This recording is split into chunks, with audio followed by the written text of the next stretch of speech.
we begin with one of the stranger Hail Marys we've ever seen as the pressure builds in the Mueller probe. Trump lawyer Michael Cohen is publicly locking arms with, get this, one of Donald Trump's celebrity enemies. This move comes amidst a new ruling tonight in the Fed's scorched earth effort to gather every last document, text, and audio recording from Cohen's offices. This is a strange and pivotal time for Michael Cohen. What he does could literally impact the entire Trump presidency. So we are going to turn first live tonight to the lawyer who's tangled with Cohen from the start and who predicted part of his demise.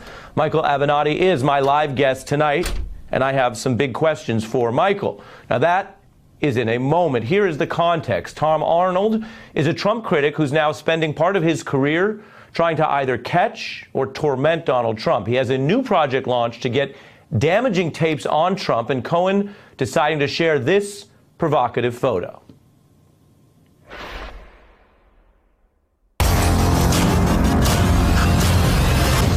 Don't worry.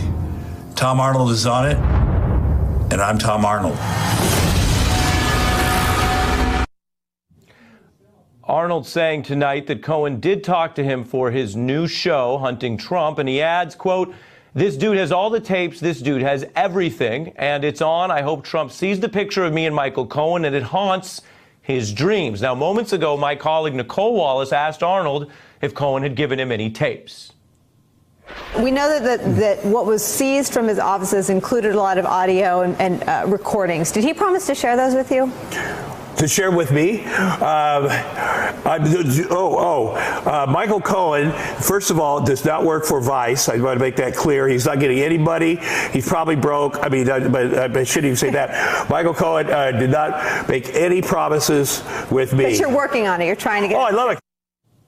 They're working on it. Now, the pressure is building on Cohen, which goes to why he may be engaging in any of this. New reporting that the National Enquirer tabloid would actually send Cohen stories about Trump in advance of publication. That's something no news outlet is supposed to do. This was during the height of the 2016 campaign, and then would change them on Cohen's requests. This includes stories that would hammer Clinton, like getting stories about her health before they were published. The Enquirer denies this. Meanwhile, the feds are subpoenaing the Enquirer's publisher for the case. Now, Michael Avenatti, Stormy Daniels' lawyer, joins me. Michael, what do you make of what Cohen is doing? Well, Ari, I think it was first on your show that I predicted in early April that eventually Michael Cohen would flip on the president, and the president had entrusted Mr. Cohen with secrets that he should have never entrusted him with. I think I was the first one to make that prediction. I did it in early April, and I'm going to hold to it. But look, I want to caution people about jumping to conclusions about what Tom Arnold has or does not have. I think that a lot of these cryptic communications, people are assuming quite a lot. And I think that perhaps Michael Cohen allowed that picture to be taken to send a message to the president that the president potentially is in a lot of trouble here. From my understanding, Michael Cohen is very concerned about being put on an island and abandoned by this president and the White House as it relates to having some of his legal fees paid, et cetera. And I think that perhaps this is part of the messaging. That messaging, though, ultimately means what? I mean, isn't it a bigger threat for him to do something with the feds than with all due respect, Tom Arnold? Without a doubt. But I mean, I think that, perhaps this is a flare gun shot in the air for Michael Cohen to, a message to Mr. Trump or others that there may be things coming down the pike. But look, Ari, I'm going to stand by what I've been saying now for months. There is no doubt in my mind that Michael Cohen is going to be indicted and face some very, very serious charges. There's no doubt in my mind that he's going to try to trade or flip on this president. And, I've told you before that there were audio tapes and a whole lot of information that was seized in connection with these raids. Among other problems that Michael Cohen and the president have is that it appears that Michael Cohen basically was one of the world's great hoarders as it related to keeping evidence and cell phones and the like. I mean, this guy never threw anything away, which I'm sure the government's ecstatic about right now. And you feel what you're calling this penchant for hoarding could come back to haunt him, because the feds, and by the way, we have one of these rulings, it's here on my desk today in the Kimball Wood case, which you've been in and out of at times. This ruling basically says the vast majority of everything that he, to use your verb, hoarded, will be in the feds' hands. I mean, does that mean to some degree he's less of a key witness because all he would do is corroborate what they're already going to have?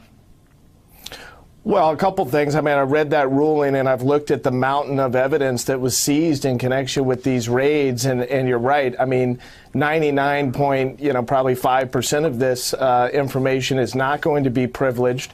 It's going to significantly tighten the noose on Michael Cohen, make it very, very difficult, I think, Ari, for him to escape whatever charges he's ultimately facing in connection with that proceeding, and I think it's going to make it that much more likely that he's going to be forced to flip on the president in an effort to save himself and save his family.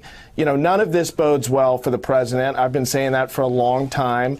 I mean, this was the president's right-hand guy for the better part of 12 years that dealt with, you know, all of the things that I guess nobody else wanted to deal with, or none of the secrets that the president wanted to entrust to anyone else. He picked the wrong fixer, Ari, and I've said that for some time now. You have, and the National Enquirer stuff is so darn weird that it's hard to see exactly how it fits. Lawyers love precedent, as you know, because it allows a lawyer to say, hey, something that was bad before, if a judge said it was bad, is definitely bad now. I don't know, and I'm curious your view, whether there's a lot of precedent for some of these allegations, which suggests that the National Enquirer, which is not the most reputable entity, but claims to be a media entity, was in some sense an arm of Michael Cohen, Donald Trump, or worse for them, potentially legally, the Trump campaign, because as you know, there are very specific regulations on that. Let me read from this new reporting, which says that Trump would be very interested in the stories on Clinton's health. One cover story during the campaign purported to disclose her secret medical file. Another, that cover story then sent to Cohen in advance. Do you have a legal theory or any knowledge based on your dealings against Cohen about whether any of this stuff, which is certainly shady, is also potentially exposes criminal liability to Cohen or the Trump campaign?